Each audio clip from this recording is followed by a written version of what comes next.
came time to move to my current address, I really thought about what location within that town can I live in to make sure that I have the best access to public transit while living in a community that meets my needs. I'm learning how to be independent by myself. I'm learning how to take the bus by myself without anybody coming on the bus with me. I'm learning how to just be active. I gave up driving in 2000. It's my opinion, I'm not the greatest driver. You know, it's hurt myself is one thing, but hurt somebody else, that's what's making me nervous, you know, and the best way to do it is just stop driving. The life that I live now is a little bit different from the life I used to live. You know, I miss walking, but I still try and do the best I can do in the chair. I go out to the stores, to the mall, to the grocery store. I catch the bus a lot, you know, which is convenient. The bus is a great tool. Connecticut Transit currently operates over 30 local bus routes in the Hartford area alone, with services extending to Middletown, Enfield, New Britain, Bristol, as well as West Farms and Buckland Hills malls. Many routes operate 7 days a week, with services beginning as early as 5 a.m. and continuing well past midnight. Seniors and people with disabilities can travel at half the cost of the regular fare, and transfers are free. The Kennedy Center is available to provide one-on-one instruction to people with disabilities and seniors to make them more comfortable and independent using public transportation. And we provide that service throughout the state of Connecticut. So anywhere where there is bus service or train service, we're available to work with people to help them make the most of those services. And once we're finished with our instruction, they're able to use those services independently. Darrell Brown is a senior mobility trainer for the Kennedy Center. He's the Hartford representative covering the greater Hartford area. People I train are usually people who has disabilities, elderly people who lost their driving privileges. Darrell's job as senior mobility trainer allows him the opportunity to meet with a candidate for travel training and assess their abilities to ride the transit system independently. And after the assessment, I set up a travel training with the individual and to see where they are at, teach them how to read the bus schedule. And what most people find is that if, let's say, their work peer is getting lost in the bus system, if we create that experience and they see how to resolve it and that there will be a way to get home and that they can problem solve a situation like that, they're usually much more comfortable once they're on their own when they see there is a way to deal with that. Also, if something is just so unfamiliar, if you've never been on the transit system before, it's natural to be afraid of it. So really the trainer is there to ease that anxiety and to show you how to interpret the maps and schedules, to show you that there is a customer service number you can call if you ever have a problem, and someone will be there to answer your questions. Darrell had the fortunate opportunity to work with Peter Carranza from Kenya. At age 15, Peter became paralyzed from the waist down from complications from a surgery and was left stranded in his village for most of his early adult life.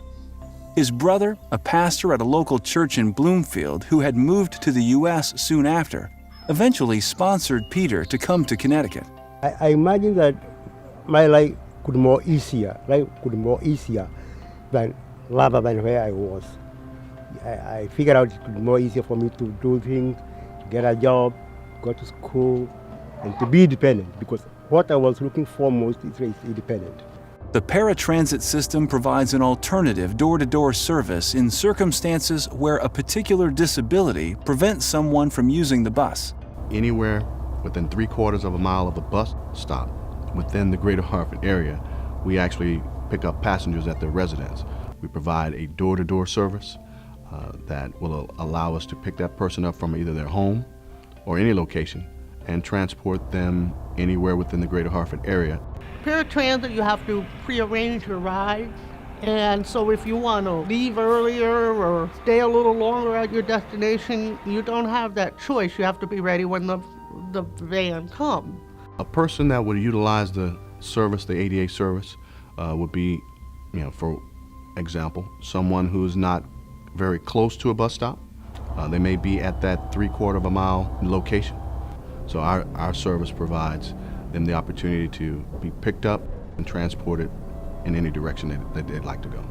Mobility features are present in both paratransit vehicles and our buses. The greatest accessibility feature on the bus is the driver, because they're really there to help people out. All drivers on the public transit system, no matter where you are in the state, get sensitivity training on how to work with people with disabilities. They get training on how to help a person who uses a mobility device board the vehicle, how to secure that device on the vehicle. If you have any problems, they'll help you. If you can't get yourself on the bus, they'll help you on the bus. All the buses in Connecticut now have either a ramp or a lift to allow an individual who uses a mobility device to board. So there's just a very simple ramp that folds out. The ramp is great. You know, that's how I get on the bus. Benjamin Coleman Sr. was born and raised in Hartford. He's happily married and has 10 children. He recently lost his ability to walk freely from a complication following a hip surgery. The bus pulls up, lets the ramp down, and I roll in. They strap me in, make sure that I'm secure, and we're ready to roll. There are no reasons to be afraid. You're in good hands. Andrea Giudice lives in West Hartford and is an avid user of both public buses and paratransit services. Personally, I'm very grateful there is public transit because both the Connecticut Transit, the Mass Transit, and the paratransit, which is required by the Americans with Disabilities Act, are critical to my being an independent person. So I'm not going to tell you that I never take a ride and that there's not times when I wish that I could just jump in my car and go right this instant and go get myself an ice cream cone. But the reality of a non-driver's life is that instant has a slightly different definition. So if I want to go to a restaurant and meet someone, I may not be able to go this very instant, but I certainly can plan that within a very reasonable time frame. Some people, when they get in their car, they map out the driving directions in their head. What I'm mapping out is the bus schedule in my head, and when can I get to where I need to be, and how easily can I get home from there with the least amount of downtime. I think public transit is a wonderful option, not just for people who have to, but for everybody. If you have a visual disability, there's audible stop announcements. So the driver will call out where the bus is at major time points along the route. So you'll be able to hear those announcements and get a sense of where the bus is. You can also ask the driver to let you know when the bus gets to a particular stop.